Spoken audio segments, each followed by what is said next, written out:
All right, Angie here from Northern Stars Astrology Conference, interviewing one of our fellow organizers and Lake County Astrological Association board member, Diane Trimbath. Welcome, Diane.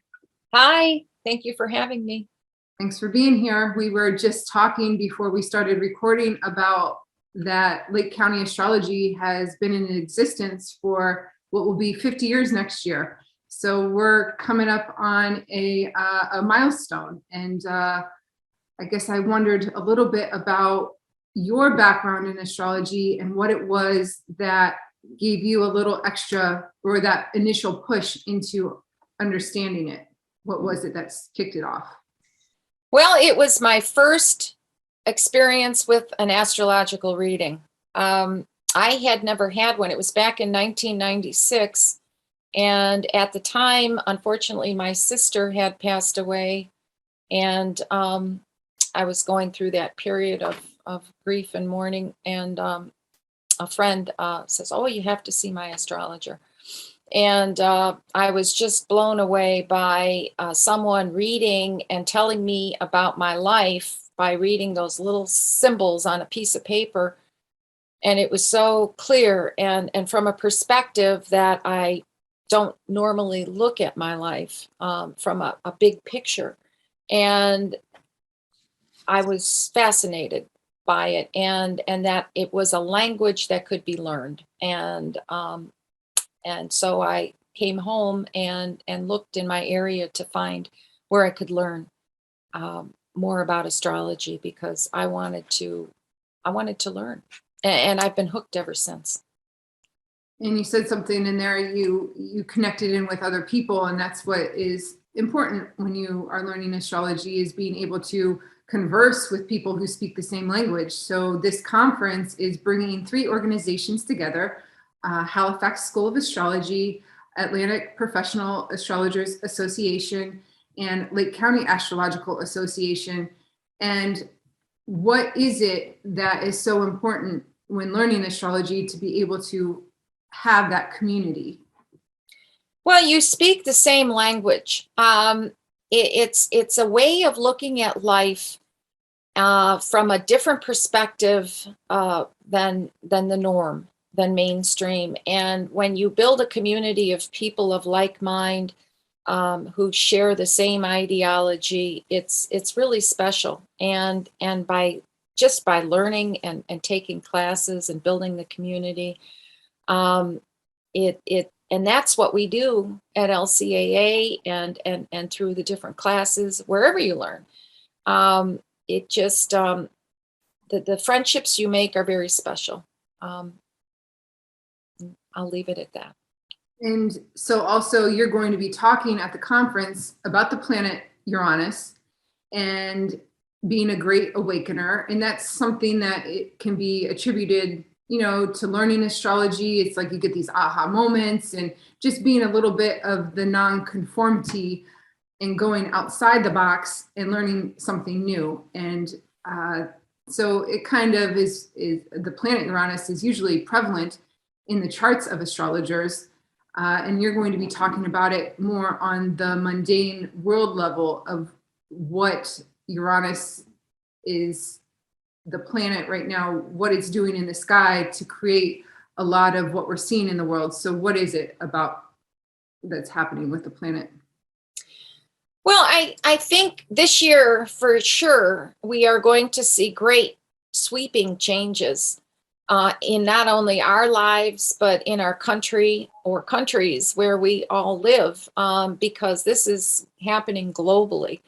And it really goes back to what we all started in 1988. That was the beginning of the Saturn-Uranus conjunction. Now we're at the 3rd quarter square. And so we are at a tremendous tension point that has taken place over that span of time, because things that we started back then don't work anymore. They don't fit into our lives. We're questioning where do we go from here? And a lot of us have already made great changes last year, because we had 3 squares, Saturn-Uranus squares last year. We're going to have 1 more this year, and on top of that, we're going to have significant conjunctions with Uranus, with the moon's nodes and with the eclipses. And I think everyone's going to just let go of the fear of, that they've been holding back, of making tremendous changes in their lives, and just going with it. And so I think a lot of shocking changes are going to come in this year. And astrology, I think, is going to become mainstream at this time. It's really breaking down the barriers, and people are listening. They're seeing the connections, which is awesome. Yeah, that's absolutely true. And when you look back in history and you look at the planet Uranus takes 84 years to travel around the sun.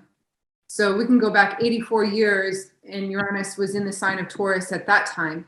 What is it that we can see as parallels or see it as a cycle that happened? What was that, like 1929? Is that? I'm not sure what year that might be. Let me use my calculator here real quick. It was 1938. Sorry. Okay. So in 1938, we were really rebuilding the country at that point, because we had just gone through the Great Depression and the economic changes and the stimulus packages. And that's when we brought in Social Security and minimum wage and all those economic packages for the country that would keep the country stable if we should ever have that happen again. And ironically, here we are. So I think those issues are going to come up again, and what we came up with in 1938 may need to be revised or changed, because I anticipate a lot of tension around those areas in the chart, since it's in Taurus, around the economy, around life, and around anything that has to do with the Taurus type possessions, who possesses what. And we can see now with the land and the conflict that's going on in Russia, that's an example of it. Anything that has to do with, food and sustenance and stability, Taurus type things. But I think your life sciences are going to become a major focus, in agriculture. And how about to the average person, how could getting either learning astrology or getting an astrology reading, can that help an average person in their life? If so, how so? Definitely. I think astrology is invaluable. It really, it looks at your life from the big picture, not from, what happens day to day, but it looks at, why these things happen day to day, and how they span out in your life over time, and why it was necessary for you to go through those experiences, even if they were painful. It makes sense. It connects the dots. It gives you an understanding of who you are from a different perspective. I love it. I love it too. And it can help you understand your purpose and goals, and just a lot of different things that astrology can help benefit people. So we love it. I think we'll have to keep doing it. And we will be sharing then with everyone on March 27th, when we will have our day conference, and you'll be speaking in the morning, and sure to be a fun day with a lineup of speakers. So thank you for your dedication to Lake County astrology and to this conference, Diane. Oh, you're welcome. I'm very glad to be part of it all. And, it's exciting. It's exciting to see what we're doing and watch the organization grow. It's really a nice time. Well, thank you. We'll see you then on March 27th. All right. Thanks, Angie.